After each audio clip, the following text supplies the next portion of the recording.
When he got our son's birth certificate, he had to put like our occupation. And at that time, I haven't even like fully incorporated my business yet. I was just like working on the concept, the design, like really I haven't like officially created a company. But on the birth certificate, instead of putting unemployed or self-employed, he put CEO.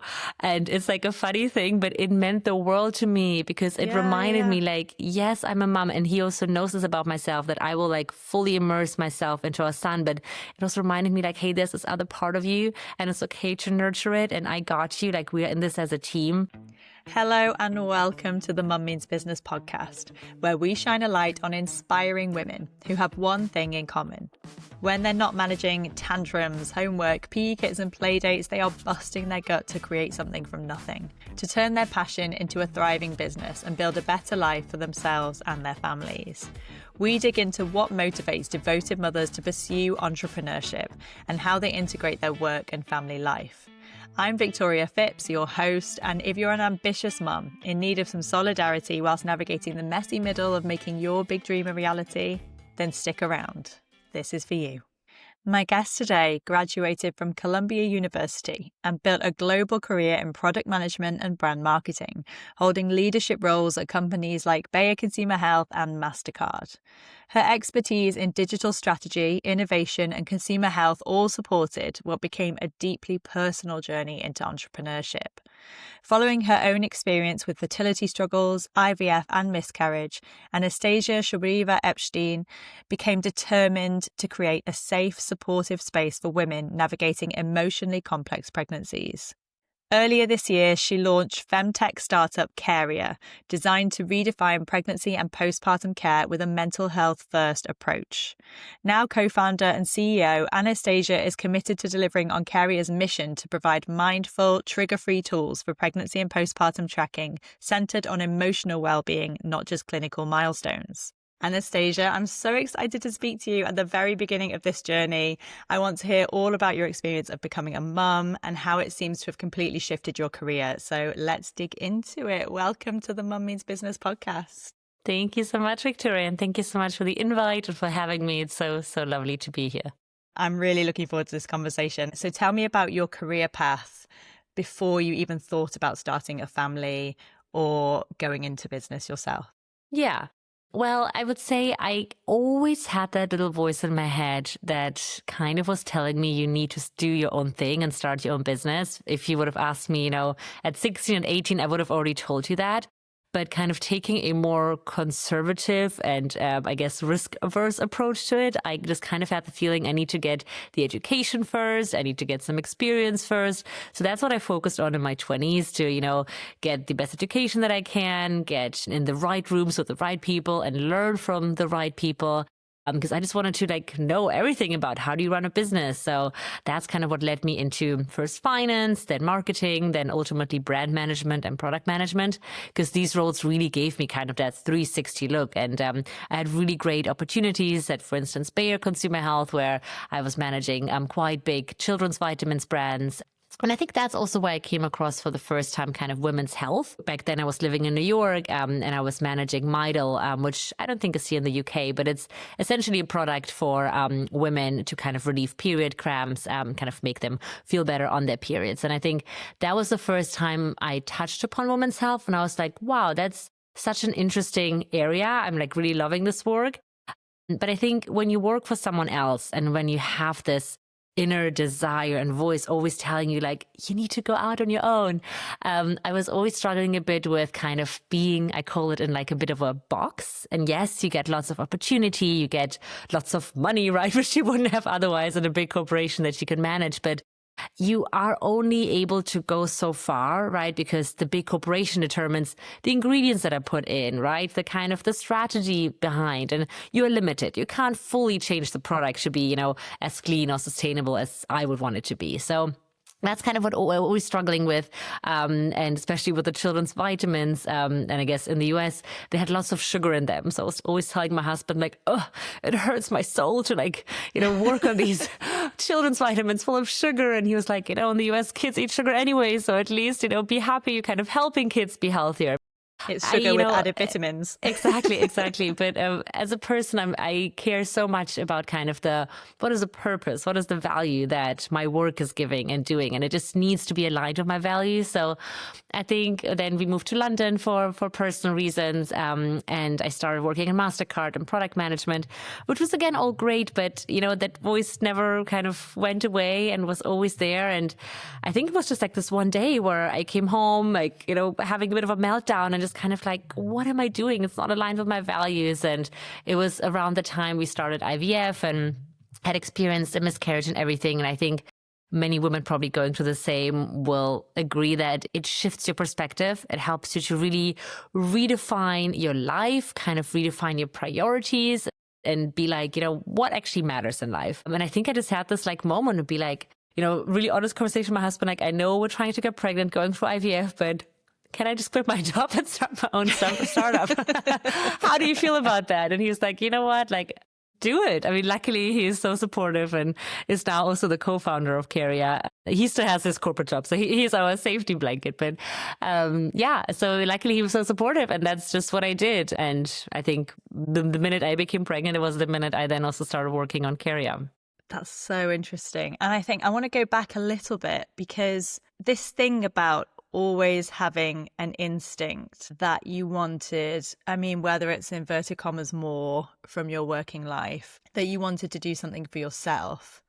I'm so curious about this because a lot of women feel almost forced into entrepreneurship because when they have a family, it becomes almost impossible to be the mum that they saw themselves being, having grown up with mothers in a different generation who were more able to be present because perhaps they didn't have the same financial pressure, and having such fond memories of that and being so blessed with our own childhoods that we want to emulate that when we have children of our own. And the system that we're in the career that we've built in employment does not facilitate the flexibility that they want. And so it's not necessarily a choice that they're making because they've always had this burning desire to do something. Whereas your story is a bit different in that you have always had that. And where do you think that comes from? Well, I think, I guess for me, I grew up with a dad who also started his own business when I was 1. And it's kind of funny because his business turned 31 this year. And when I started my business, his company turned 30 years and my son, turned 1. So it just felt like this really big, full circle moment meant to be kind of situation. And I think on that note, I mean, again, as you say, we are different generations. And he started his business when I was 1. And he was, of course, in my early childhood years, not really present because he was not working from home like I am now, right? It was a completely different time.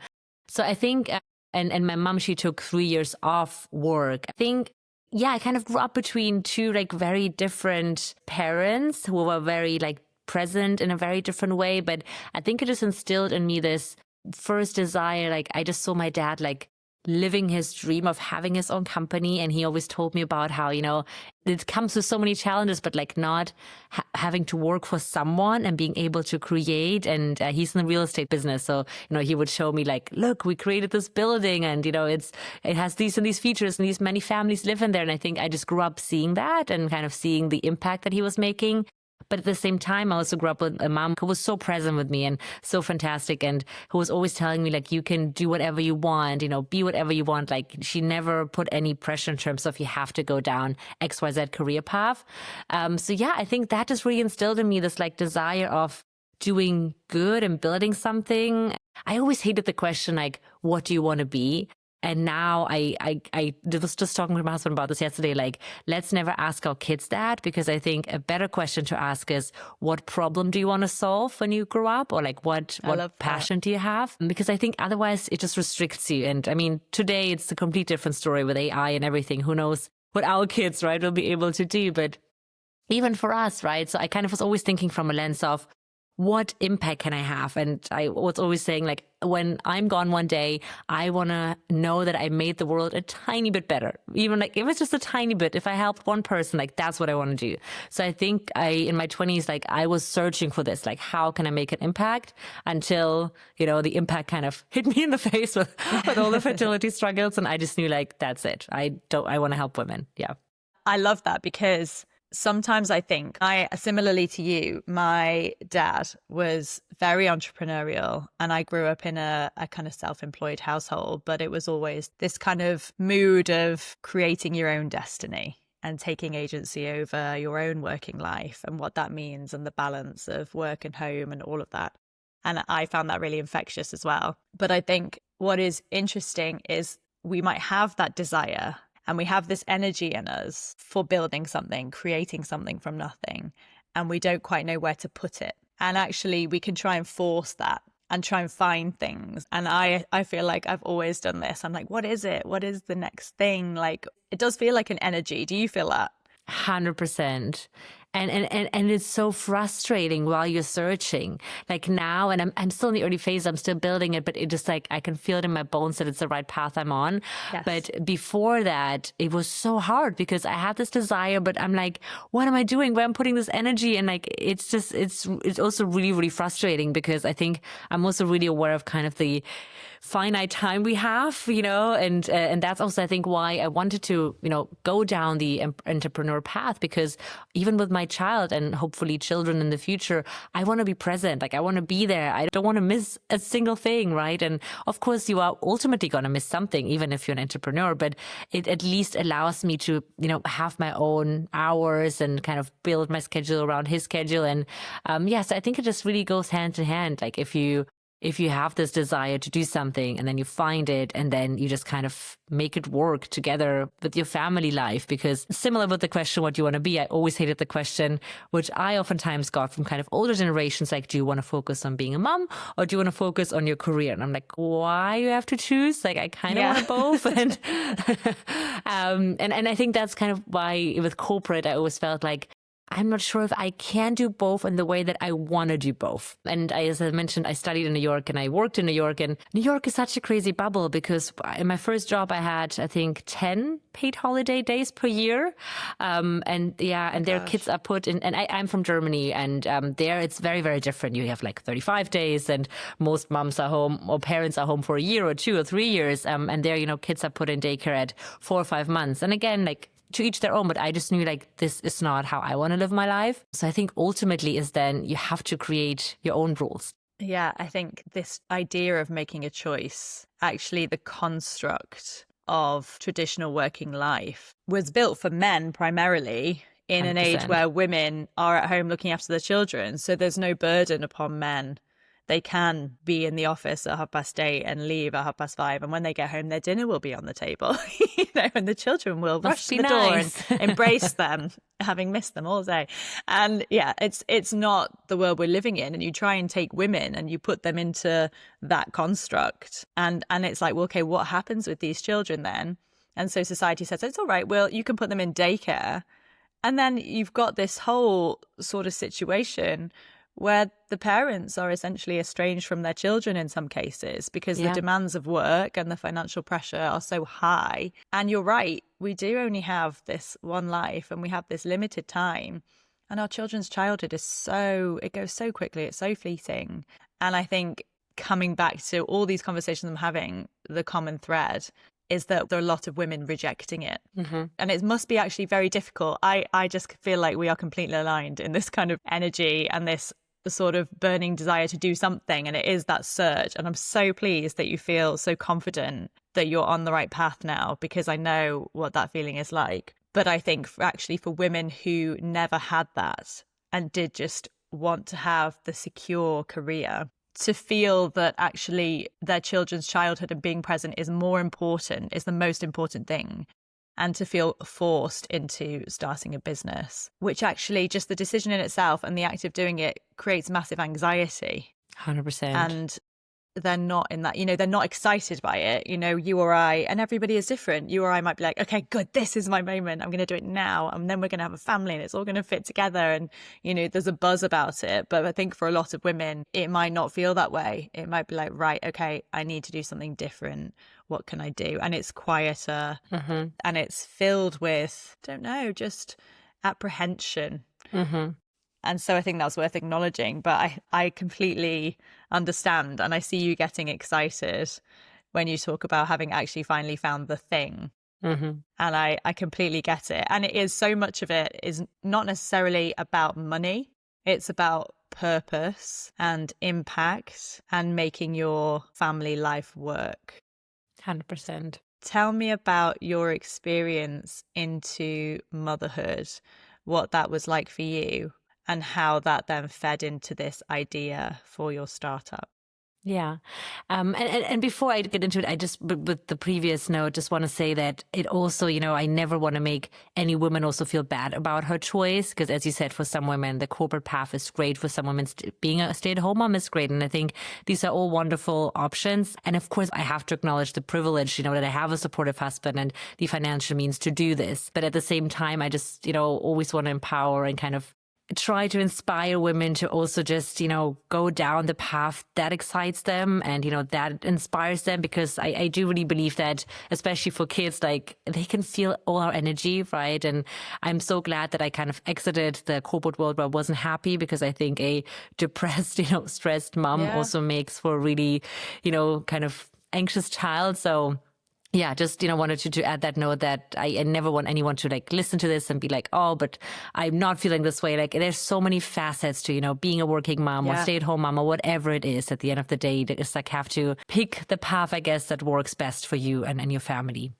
Yeah. Yeah. And I think if you are making that decision to do something for yourself in order to give you that flexibility at home, ask for help, because you can so easily think that you have to figure it out all by yourself. And I think women are guilty of this. And open your mind to the support that is out there and that is available, because if you try and do it all by yourself and you're feeling anxious about it, it's going to be so much pressure. And again, that kind of bleeds into your family life because you're feeling stressed. And like you say, if you'd have stayed in corporate and tried to make that work with your child, you would have been fighting with yourself. I would have been miserable. Yes, 100%. And you would have been tormented. And that, it's just in our aura, isn't it? I'm not going to get too energetic 100%. about it, but it will just bleed out in your, you'll be less patient with your child. You'll be just cranky with yourself and feeling ill at ease. And I think whichever path you choose, you can find a way to do it. Yes. That leaves you feeling settled. It's just about really listening to your own body and trusting your instincts and thinking, okay, this is my situation. Am I going to change it? Yes or no? If I'm not going to change the whole thing, what tweaks can I make so that I feel more comfortable and so that I'm on the right path to designing? Because it's all about how you live your day at the end of the day, isn't it? What do my days look like? How can I make that a little bit better for me and for my child or children? Yes. And I love that saying, like, choose your heart or pick your heart, because everything is hard. Like being, like corporate is hard, being an entrepreneur is hard, being a stay-at-home mom hard. Like nothing is easy. There's no easy path. And I think when we just need to acknowledge that, and then you just pick whatever path makes sense for you and your family, and you make that work. But yeah, to your point, and then to go to your question, like this of accepting help and realizing like, okay, I can't make it all on my own. And for me, I think it was even, you asked like, how did this change when I became a mother? I think it changed when I became pregnant, because I became pregnant following IVF. And for anyone who's been through it, you most likely have to take medication and hormones up until the end of your first trimester. So throughout the first 12 weeks. And it's a lot, because you have the pregnancy hormones, you have the added hormones on top, you're pregnant, so, and I was also pregnant after a loss. So it was just a lot to deal with mentally. Physically it was okay. I mean, I was struggling with nausea, but that wasn't even the hardest part. Like, I'm a very, very positive person. Maybe you can tell, like, I know how some people have like a resting bitch face. I have a resting smiley face.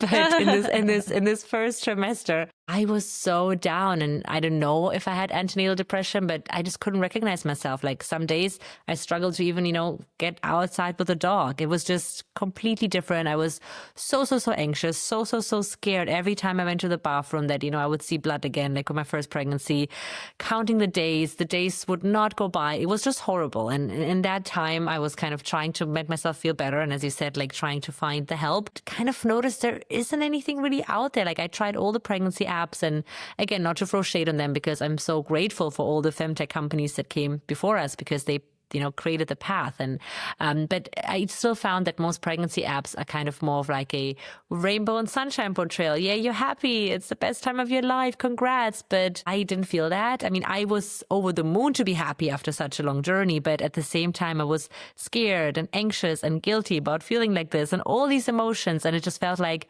there was no space to acknowledge and hold all these other emotions, and also no tools that would show me how to deal with them. So I think that's when, kind of the idea to Carea was born, that we have to create something different that is more realistic, that kind of meets women where they are, and also acknowledges that, 1 in 6 couples goes through IVF or fertility treatments, and 1 in 4 pregnancies ends in miscarriage, and nobody is talking about how hard a pregnancy after loss is.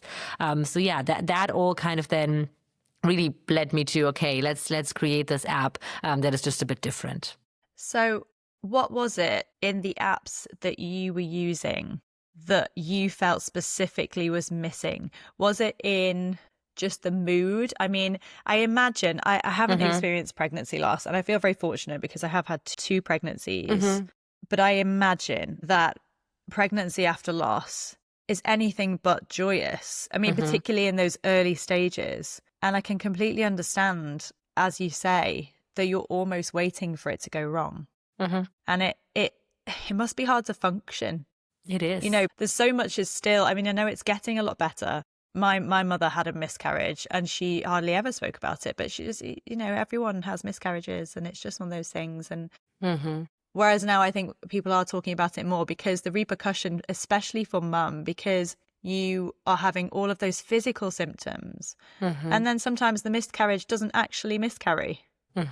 I think it was, who's that Canadian comedian? I can't remember her name. I'll work it out. Anyway, she was saying basically she had to go and perform on stage and do stand-up, and she'd miscarried. But she was basically like, I'm just telling jokes and I have a dead baby in me. And I'm just telling jokes. Crazy. And it's just the things, and we keep going. Whereas I think, honestly, if men were in some of the situations that women were in, it'd be like, world, stop, I'm having a hard time. And the research would be so much further. Yes, there would be so much funding for men's health. I mean, there is, because health is kind of men's health. But no, it's outrageous, and it really makes me mad. But, I know every culture is different. In the UK, there's a lot of this narrative just like, just get on with things. And like, I just want to, throw that term, just get on with things, out of the window, because no, you do not need to get on with things. Like, it's okay to talk about it. And I think what then sparked also the idea, because the very first thing also when I miscarried that helped me was when I went to my GP and she just looked me in the eye and said, hey, I have 3 healthy living children, but I also miscarried too. And just seeing, someone physical in front of me telling me that she also experienced that helped. And that was also the moment I was like, okay, we gotta break those taboos. Like, we have to start talking about it, acknowledging it. I mean, I'm not a doctor, so I couldn't really set up a clinic or anything. That's why I kind of had this idea for the app, because at least, I could have this in-pocket support and I could get all the experts to help me create the safe space. And yeah, just to, as I said, like, acknowledge that there is more than just feeling joyful, and that it is okay. Because as we did our research and talked to women, we noticed that, there's so many feelings that coexist, but the one that we keep coming back to is women saying, I feel so guilty because I had such a long path to get pregnant and I experienced this loss and I did fertility treatments and now I'm pregnant and I should be happy, but I'm not. And now I'm guilty that I'm not. And it's just like, why do we do this to ourselves? Yes, no, honestly, let's not. The guilt. The guilt. I completely get it. I get why you would feel like that. But, I felt it, yeah. It's innately female, isn't it? I think we need to definitely dig in much deeper and appreciate the complexity further than, you're this many weeks, your baby is the size of a pineapple now. Exactly. I was just like, people would ask there me, is like, more to that than this. There's so much more. Like, what fruit is your, baby Exactly. now? I don't know. Yeah, and even that point, like, you're so and so many weeks and your baby is, and that's it. And you asked me earlier, like, what was I missing on the apps? This, like, why is from the minute you are pregnant, all the focus is on the baby. And don't even get me started on postpartum, because that's something we're focusing focusing on now and building out a lot of features. And postpartum, nobody's looking at the mom. At least with pregnancy, there's a bit of conversation on how are you feeling. But postpartum is like, nobody cares anymore, just the baby. But no, that just made me so angry because, and that's what we are doing different. Like we are putting the focus back, we say it back on her and back on the mom. And in our app, you get updates, first of all, about what is happening with your body, what is happening with your mind. And yes, of course, also with your baby. Like nobody's saying that that's not important, but let's just for a second pause and just acknowledge like everything that the woman is going through, all the crazy changes. Again, as you said, like if men were to actually do pregnancy and childbirth, like I think we would be having a very different conversation, to say the least. Very different. Yeah.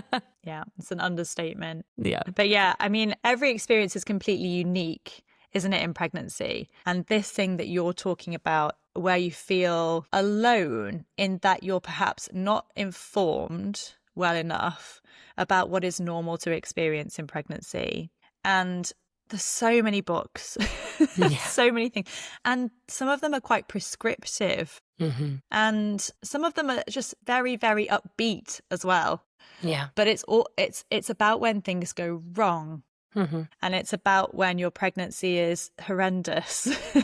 And I think what I found, even with 2 relatively pleasant pregnancies, is when things weren't quite right is where I struggle for that solidarity or that information. And I suppose having had a traumatic experience already on that journey, you're not able to think exclusively positively. And sometimes being told, just breathe and just meditate and just have baths and just do this and just do that, you're kind of not in the right headspace to take that agency because you're in some circumstances panicked. And so tell me about practically, what does the Carea app do to support women who are struggling to find the joy, like you said, and then beating themselves up and thinking, I should be grateful, I should be happy, why aren't I feeling that? How does the Carea app differ in that sense from what's out there already? Felt and what I was trying to create with Carea when I was so desperate to get pregnant. I was so desperate to be part of their pregnancy club. And then when I miscarried, and my miscarriage happened to happen on Mother's Day, and I had to. Sorry. I don't know why that's so much worse. It's not. It's just a day. It's not. But yeah, it's poignant. It was just. It sucked quite a lot because I had to go into this like kind of peekaboo clinic on Mother's Day with all the pregnant ladies because my local trust didn't have an ultrasound tech there that day, so I had to go to this private clinic on Mother's Day with all the pregnant ladies sitting there to have an ultrasound to confirm there's no heartbeat. So that was. That had so many layers to it because for one, it was very traumatizing. And I think that's one thing that we're doing. We're just acknowledging that any woman who's been through miscarriage experienced a trauma. And that's like all the tools that we're trying to design are very trauma aware. I think that's the main thing that differentiates us, that we're kind of already always having that lens on and thinking about how can we do things trigger free? What is even triggering you, because every woman is different. So we're, giving you the options to choose the pregnancy path you're on, to tell us if you had a miscarriage so we can remove any triggers, kind of really looking at it from a bit of a different lens. So when I was in this peekaboo clinic, I just felt like, I was kicked out of this pregnancy club. Like, bye-bye. We knew like you wanted to be part of it, but sorry, you can't. And then nothing. You just like dropped. On the app that maybe you were on, you have to first of all find like, where do I report that I had a miscarriage? One thing that made me so angry when I was doing my research for Carea was finding out that so many pregnancy apps also sell their users' data. So after women would report they had a miscarriage, next day they had received some diapers in the mail because, hey, the pregnancy app had sold that data to Huggies or, whatever diaper brand, and they sent them a little marketing package. So that just made me so mad. Just rub salt in the wound.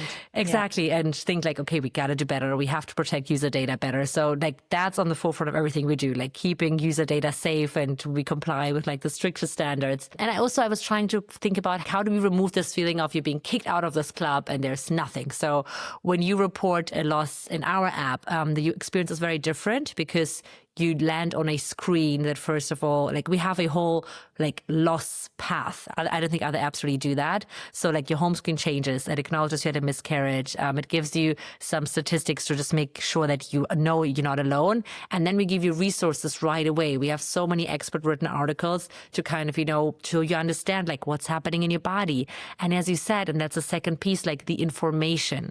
I think that piece is so crucial because we speak to so many women who say, I didn't know my options. I didn't know that after a miscarriage, I can choose, should I do, like an operation? Should I take pills? Should I wait for it? We just had a focus group where one woman said it took her like 3 or 4 weeks to pass the pregnancy, and she almost died because of sepsis, and no one had informed her she could have chosen on day 1 to have a surgical procedure.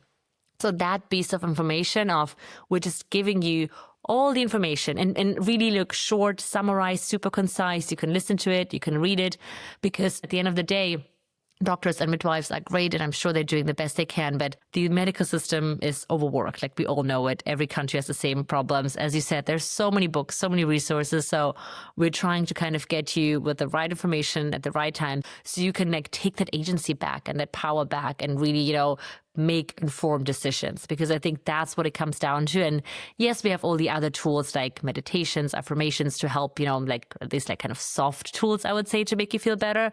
But the thing that I'm most, passionate about is really providing that information to women so they can, pick the path that they want to go on. And so they don't feel like they're alone on that journey, and they don't have to wait for a doctor's appointment to, tell them, oh, actually, you could have had a procedure 4 weeks ago. It sounds really empowering, and it's a high touch service app. Yeah. It's not a kind of one size fits all. No. And so often, obviously, I mean, if you're experiencing, or if you just experienced miscarriage, the last thing you feel is empowered. Yes. You probably feel, I mean, I'm projecting, broken, but very lost. And just the idea of going to the GP and making that phone call and just having to tell people. And of course, then all these thoughts of, what did I do wrong? And then something must be wrong with me. Yeah. And what's wrong with my body? And women have been doing this for all, centuries. And why can't I do it? Mm-hmm. And was it that glass of wine I had on Thursday? Mm-hmm. We're going to do that to ourselves. It's human nature. And so you could very easily crumble into this hopeless place of desperate sadness, physical trauma, really. Your body may not even realize yet that you've lost your pregnancy, 100%. or perhaps it does, and then you've got this new wave of hormones, or your hormones are all trying to like escape your body. Mm-hmm. So your head's probably just emotionally, you're probably a bit of a wreck, and the last thing you're feeling is confident or empowered, and actually, like you say, reluctant to make that phone call, because again, it makes it real, and you're 100%. Not ready to do that yet, but you could quietly sit on your phone and read some articles and feel less alone, and just arm yourself with that knowledge that, okay, when I do go to the doctor, I know what my options are. I don't have to wait and be at their mercy for them to tell me and recommend my path. I've got time to kind of process that and digest and think about what's right for me. It sounds spot on. And maybe even speak to other women before you even speak to a doctor, because another thing that was super, passionate about in our app is the community, which has different threads where you can chat to women going through similar experiences like you are going through yourself. And that's something we're building out. Like in the works is also like a one-to-one buddy matching, I call this. So you can, be matched to someone going through exactly the same phase. And I think as I had this interaction with that doctor who told me I also had a miscarriage, and she could have been like, I don't think the crucial point was that she was a doctor. I think the crucial point was there was a woman sitting in front of me, telling me like, I am you and you are me, and we share the same experience. And I think that's what it boils down to. I think this is really what women need, other than really good medical care. It's also that feeling of, it's not you, you're not broken. Unfortunately, this happens. Unfortunately, nature designed it this way, but we've got you. Like, I went through it. You will be able to get through it. This is how I did it. Maybe it will inspire, help you, to kind of know your options. And you can still, as you said, like be empowered and make decisions for yourself. Because I always want to help like women not to feel like I'm like a victim and like stuff is happening to me. And when we go to birth, that's a whole nother question, right? Because so often women, I also feel like not really empowered while giving birth. No. So I think it all just boils down to giving that agency back, as I said. And tell me about further along the line, you have a successful pregnancy and you're going into labor. You touched on it earlier, this postpartum phase, this fourth trimester or matrescence. Yes. So how does your app deal with that differently? Because it has come up, even though we're in the very early stages of this podcast already, a handful of times, the postpartum experience feels very much like, okay, well done. You have your baby. Here you go. Here's some flyers. Good luck. Bye. No, it's which is not good enough, is it? No, and the UK and the US, like, I mean, we got to do things differently, guys. Like, maybe because I've seen it different also in Germany, or like, I speak to so many women also from Asian countries where you have like a month, it's called Chinese confinement. I don't know if you've heard of it, where for 40 days you like stay at home and someone pampers you. In Germany, we have something called Wochenbett, where again, for 4 weeks, the mom usually stays at home and is pampered by everybody. Like, I don't know why UK and US are just like, okay, love, get on with things. Like, no, like, I am very against it. And I mean, again, as you said, like, so much comes to generations. And I've seen it also when I give birth that some family members were kind of like, well, but we did it. Like, why do you insist on lying in bed for a week? There's a lot of that. Yeah. But at the end of the day, I think you can really heal only when you rest. And for some reason, women are so anti-rest always, right? Because it's like, oh, you must be lazy if you're not constantly doing, and we're so productive. I feel like it's finally shifting. But, and I was myself, like my first job, I fully got myself burned out. But, so I think that's the background that I'm looking at this at. And I just want to, at least, with the digital support tools that we have, give women the information and the space to heal and put this focus again back on her. And right now we have a postpartum path. So let's say you report your birth. You can also tell us the type of birth you had, because based on that, we kind of will filter the content that you'll see. And then first of all, you'll receive a bunch of different article recommendations to understand, like, how do you take care of yourself, your birth injuries, your mental health, signs to watch out for, for postpartum depression. Of course, also how to care for your baby, how, to bathe them, but also sleeping. Like, we want to give you all the information. Also, how can you safely co-sleep? Because, they put the baby in the crib. Most babies won't sleep well. So how can you make sure you get the rest, and perhaps co-sleeping is the way. So we're just trying to provide all the information in the works, and released in about 2 months will be a full-on kind of postpartum tracker for mom and baby. So yes, we'll have the typical baby tracking tools, because I know many new moms are looking for that, but also will have tools to track your mental health, like how are you feeling every day. And we'll kind of have the smart algorithm that if you track for a couple of days that you're not feeling so well, that will kind of alert you like, hey, this could be more than baby blues. You should really speak to someone. And also with physical health, like you can track how you're recovering and all these various tools. So yeah, I mean, I know in the UK and US, again, you don't get that midwife support much after you give birth. So at least we're trying to kind of be that digital midwife that just, checks in on you daily, cares for you, looks not just at the baby, but also how is mom doing, and just tries to provide this support system that I think is so desperately needed. Yeah, I feel like I don't know enough about how it is in other countries. I have a sense that it's much better in Europe. I mean, it's not ideal, but it's better. Yeah, better. And same with childcare and all these things. I mean, I think there's definitely a cultural factor of keep calm and carry on over here. And then I think in America, it's just a tragic lack of resourcing and capitalism gone crazy. And it's a very male-dominated construct historically. And it's go, go, go and crack on.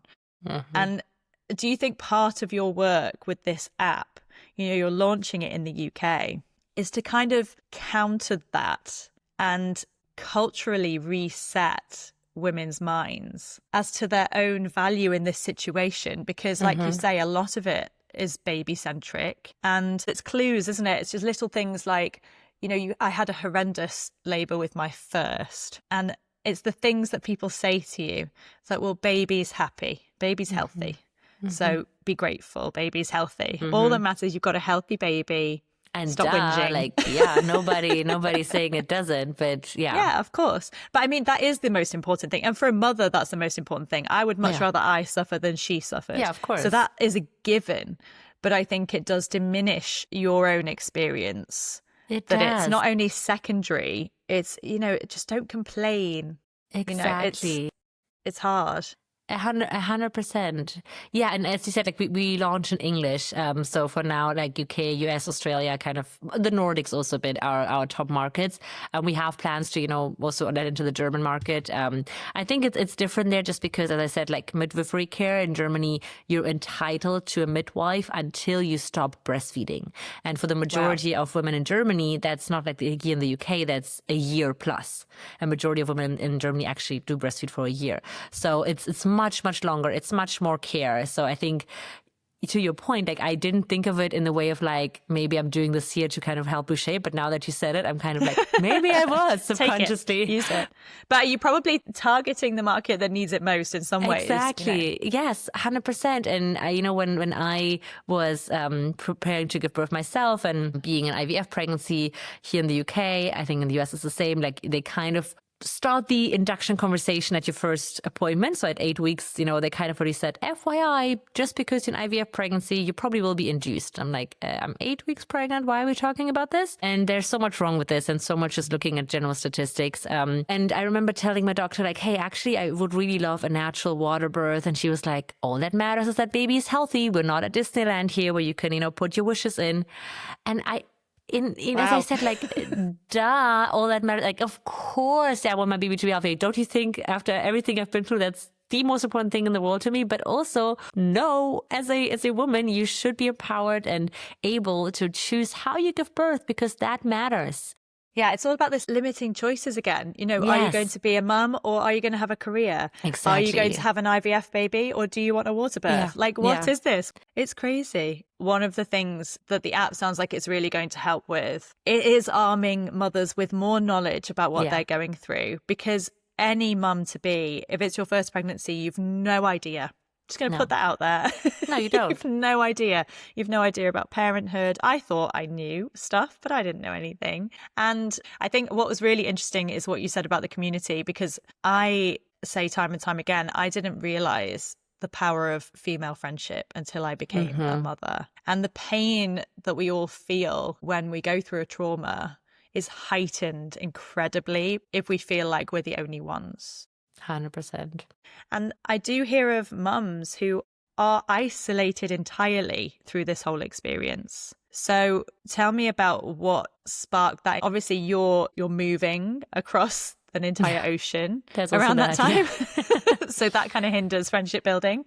So what was your experience and why was that so important to put into the app? Yeah, I mean, it's tricky because all of my close friends are in a different country. I mean, almost all of them. I do have a few very close friends here, but the majority of my childhood friends, like best friends, are in different countries. Our families are not here. My husband is from a different country, so like they're all spread out. So we had to also build our community here. And luckily, we also were able to basically meet like one of our closest friends now in an NCT class. We did the private one, and I'm so glad we did because, now we're kind of raising the kids together and seeing them grow up at the same age is just the most beautiful thing. And also, I think what I really need to emphasize here, and I hear this so much from women, luckily, my husband was able to take 6 months paid paternity leave. And that was the best thing because, for one, it allowed me also to continue working on the app when my baby was, I think, around 2 months. I was, at least starting to do a little bit of work. And it also helped me so much with my mental health because, as again, and I told you a little bit about myself, like I have these two passions in me. I always knew I wanted to be a mom and that's the most important thing in the world for me. But I also have this other side, this like, and I need to nurture this other side. Otherwise I can't be the best mom that, I want to be. And that's why I always also want to bring in the partner because it so matters what they do. And I know most dads in the UK, unfortunately, only get 2 weeks. And, we touched on Anna Motherpucker, like many great women like her are trying and campaigning and trying to make a difference and change this, and hopefully will change one day. But it made the world of difference that he was there, that he was, helping care for me, initially feeding me in the beginning as I was feeding our son. And, there's like this cute thing that he did when he got our son's birth certificate. He had to put like our occupation. And at that time, I haven't even like fully incorporated my business yet. I was just like working on the concept, the design, like really I haven't like officially created a company. But on the birth certificate, instead of putting unemployed or self-employed, he put CEO. And it's like a funny thing, but it meant the world to me because it reminded me like, yes, I'm a mom. And he also knows this about myself, that I will like fully immerse myself into our son. But it also reminded me like, hey, there's this other part of you and it's okay to nurture it. And I got you. Like, we're in this as a team. And like, yes, I made great friends, and the women friendships are so important, but the supportive partner, my goodness, like that can make a world of a difference. So today's actually a wedding anniversary. So quick shout out to my amazing husband. Yeah. Honestly, I love that. Yeah. The CEO thing, because as well, your identity takes such a battering when you become a mum and you're trying to grapple with this whole new version of yourself that you kind of have to put back together. And for him to attribute this title to you, it's just so wonderful, isn't it? Because it is. It's like, I know you and I know this is going to be you. And it's faith. Yeah. And it's everything. Yeah. And that's so much also we're doing with the app, this like reminding yourself. And we're not about that, like getting back to you, because I don't think there's ever like a getting back. There's no back. Like you gave birth, your body changed and you changed. And I think that is okay to acknowledge. So it's the more like, who are you now? And like meeting this new version of yourself. And that's kind of also the tools that we're trying to, give. And it could be journaling, could be, the meditations, whatever helps a woman. It could be the community. But this like, okay, let me try and get to know this new person that I am now. And yes, I'm giving everything into this baby, but maybe also let me rediscover this passion that I have for work. And it doesn't have to be, as we said, self-employment or entrepreneurship. Maybe for someone it's, taking on a new role at work. And, I have a very good friend who also became a mom, and she was dreading going back to work, and she stayed home I think for almost a year, but she still was like, oh my god, like I can't, like leaving my baby, oh my goodness. But then she did, and she loves her job, and she was like, I was sitting on the subway and I was smiling because I was so happy. And I think that's okay to say too, it doesn't mean she's a bad mom, she's the most amazing mom, but to also be like, there's so many sides of us, and it's okay to nurture them, and it's okay to feel passionate equally about it. It doesn't make you a bad mom or a bad employee or whatever it is. No, definitely not. And I think the notion of getting back to normal is total bollocks. Totally. my French. Totally. I just think like and this idea that like back to normal is definitely the direction to go in, because actually I think life after baby, I've like meandered and I've fought against it. And then I've accepted it. And then I've found a kind of halfway house. I'm talking about like emotionally and from an identity and a work point of view. And your children change and their needs change and it evolves. But now, God, so much wiser, so much happier, so much more clarity about what's important, so much more empathetic. I mean, your brain is literally, I think, rewired when you become 100%. A mother, because you have to have more empathy in order to care for your child the way that your child needs to be cared for. So these are physical and chemical changes, and apps like yours, just in changing that messaging that actually it might be better on the other side. You don't have to go backwards, and you don't have, if that six pack that you had is gone forever, then so be it. So be it. Because you might get something else instead that is better.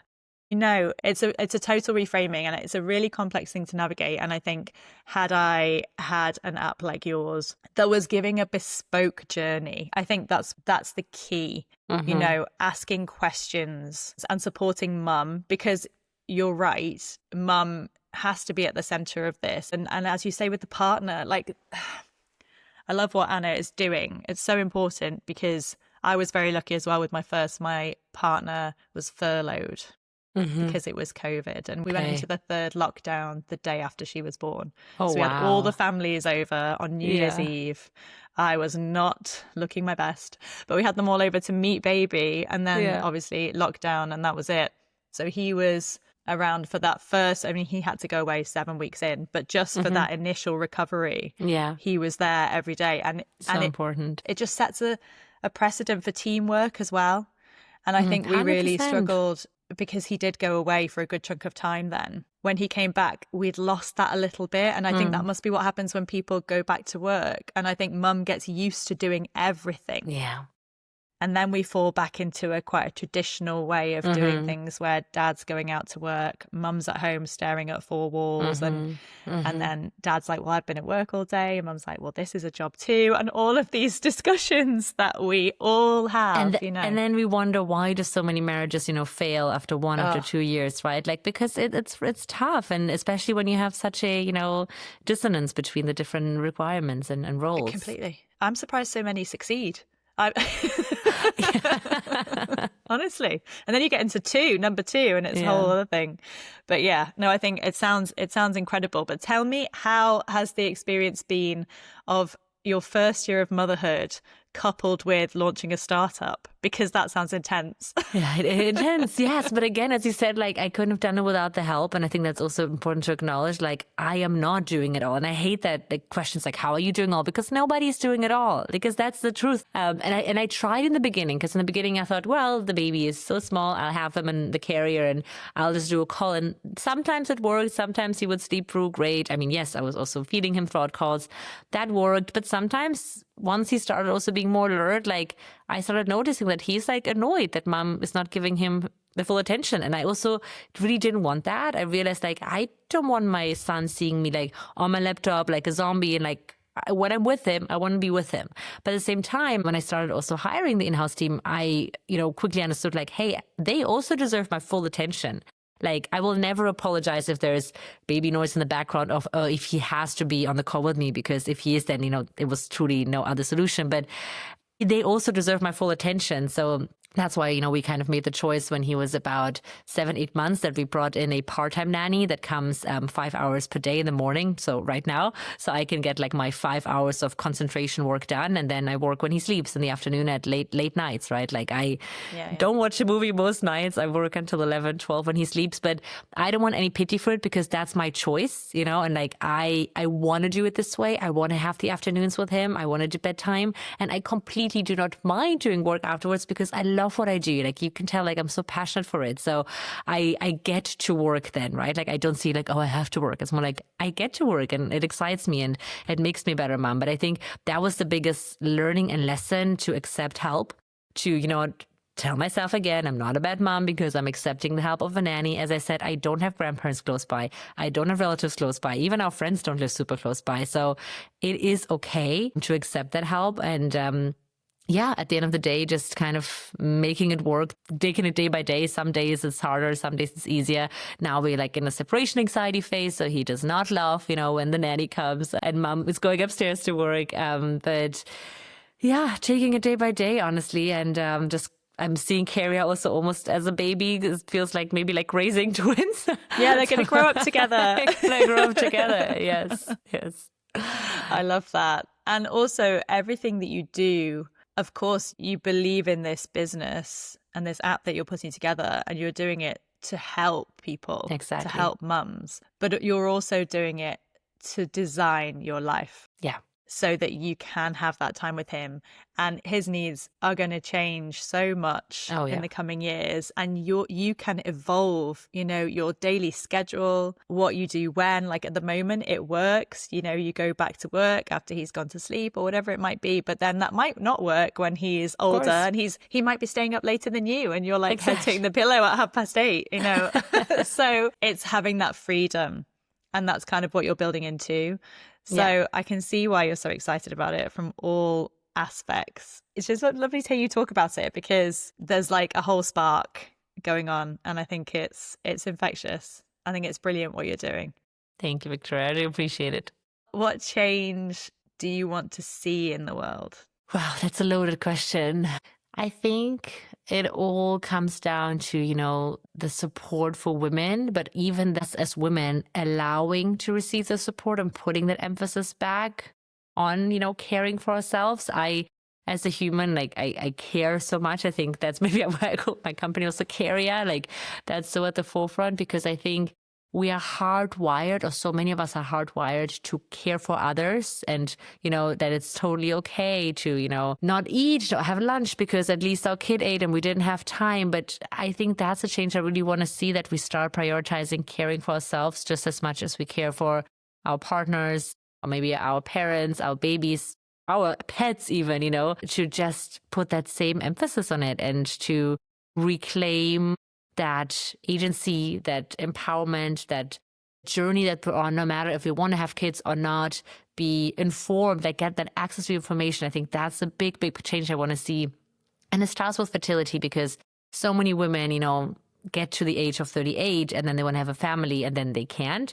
And, I also had an issue with kind of my egg reserve. And I'm so fortunate that I was only 30 and I had the time, to freeze embryos. But it is a whole nother conversation if you didn't have that because you just didn't know.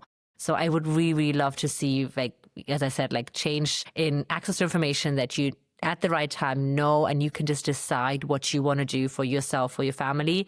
And then to, not feel bad about accepting help, caring for yourself and taking that time to rest and heal. No more get on with things. Like, no, let's kind of bring back how good it is to hit pause and rest and recover. Yeah. That's a big mission. Yes. And do you know what? I think you'll achieve it. I think you'll achieve it. Thanks. And we say, well, I do. We say, if this helps one person, I'll be happy. But actually, I think you're going to help thousands, if not millions of people, because this bespoke approach it's the future. We don't all fit in the same shoebox, Yeah. It has to be. And like I myself said if I can help one woman, it will make the world difference. And honestly, it does. And when I received this qualitative feedback, messages from women just said, you know what, like this feature in your app just really helped me. Or even this Instagram post made my day. Like it makes me so happy. Like you can't imagine what a firework it ignites in me. But at the same time, I'm almost like, okay, what's next? We see, user milestones in the app, but I'm always thinking, okay, how can we get more users and help more women? I'm so aware of like the amount of work that needs to be done. And I think at the end of the day, like the medical system, hopefully it will evolve and get better, but I think it can do so much. So I think as a digital solution, that's kind of the next step for us also to find the right partners with fertility clinics, because we can be that missing puzzle piece, right? That bit of customization, personalization, aftercare, mental health care that they just don't have the resource to provide, right? We can, pick up on that. Yeah, it takes the pressure off. That's what it comes down to. Yeah, totally. So the NHS really should be bringing someone in, for that, either for their fertility treatment or for their 12-week scan or whatever, and saying, right, you need to get on this app. Hopefully. And they can, of course, but why not? Yeah. You have the opportunity as things go along to build that relationship, because I think the NHS does need support from projects like this that can fill in those gaps that, they would love to be able to, go and visit each new mother daily, of course, after she gives birth, but it's just not possible with the way the system is. So what's the next best thing? And it could be the Carea app. So there is so much for you to go at. I'm really excited to see how this journey evolves. Thank you. Really, really exciting. And last question, tell me what you would now go back and say to your 8-year-old self, having had all the experiences you've had that have led you to this point. What would you say to that little girl? Oh, such a tough one. Well, maybe to even to take a step back, my 8-year-old self already was such a humongous people pleaser. Like, I think that was the biggest thing that I had to put down. Like as many, kind of grew up always wanting to be like the quiet girl, the good girl, the one who gets good grades, that pleases her parents. So I think, first of all, I would say, like, it's time to put that down. And I only managed really to do it. My son taught me that. I think the minute he was born, I was like, goodbye, people pleasing. I don't care what you think. I don't care what you think. I only care about this little human. And my intuition tells me to do X, Y, Z. So thank you for your advice, but I'm going to do things my way. I needed him. I think he taught me that, to finally stop doing that. So I think to that little girl, I would try to tell already back then that you don't have to please everybody and make everybody happy. Make yourself happy, first of all. Figure out what makes you happy, and embrace that path. Don't be so afraid to make mistakes. I was terrified to make mistakes. And maybe if I wouldn't have, I would have maybe even started the company earlier. I mean, who knows? Because maybe I needed to experience the fertility issues first. But don't be afraid to make mistakes. It's okay to fall. You don't have to be perfect. What is perfect? There's no such thing. Focus a bit more on pleasing yourself than others. It's crazy, isn't it, that you feel like you were carrying all of that at 8 years old. Yeah. I don't know about 8 years old, but I wasn't far behind you. And it takes sometimes our own children to come into our lives, and they can in so many ways be the makings of us. 100%. So tell me where everybody can find you if they want to go and get hold of the app, which I highly recommend. It sounds amazing. Where should they go to connect with you? Yes, well, you can just search for Carea Pregnancy Tracker in the App Store and Google Play. You'll find it. But I'm more than happy to give your listeners also 3 months of Carea Premium because the app is for free. But then there's a bunch of, premium features, more meditations, more articles if you have a subscription. So more than happy to give your listeners 3 months off. So I'll just send you all the information. Maybe you'll just put a link in the episode notes and everybody can click on it. Fantastic. That's an amazing offer. Thank you so much. Of course. And you can also follow Carea app on Instagram, where we post a lot of content and are trying to really build a community. And actually also where we accept if anyone out there feels like, I have a journey with fertility, pregnancy, postpartum that I really want to share, to inspire or help others. We're accepting those stories right now. I can also give you the link and we'll put them on the app and also on our Instagram. So yeah, if anybody wants to share, I would love to hear the story. Brilliant. It's all about connection. It is. So nobody feels like they are going through this on their own. 100%. I love what you're doing, Anastasia. Thank you. It's fantastic. And I wish you every success with it. I appreciate it. Thank you so much, Victoria. Thank you for having me. And I love your podcast as well. Thank you. Thank you for starting this exciting project.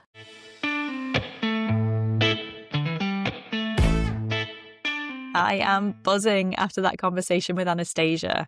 Her mission is so powerful and her energy is infectious. If you share her desire to start something of your own and create a business filled with passion and purpose, but you haven't yet landed on what that is, then hopefully Anastasia's story reassures you that it is coming. Carea was born out of her own experience during what is for each of us a deeply personal journey to motherhood.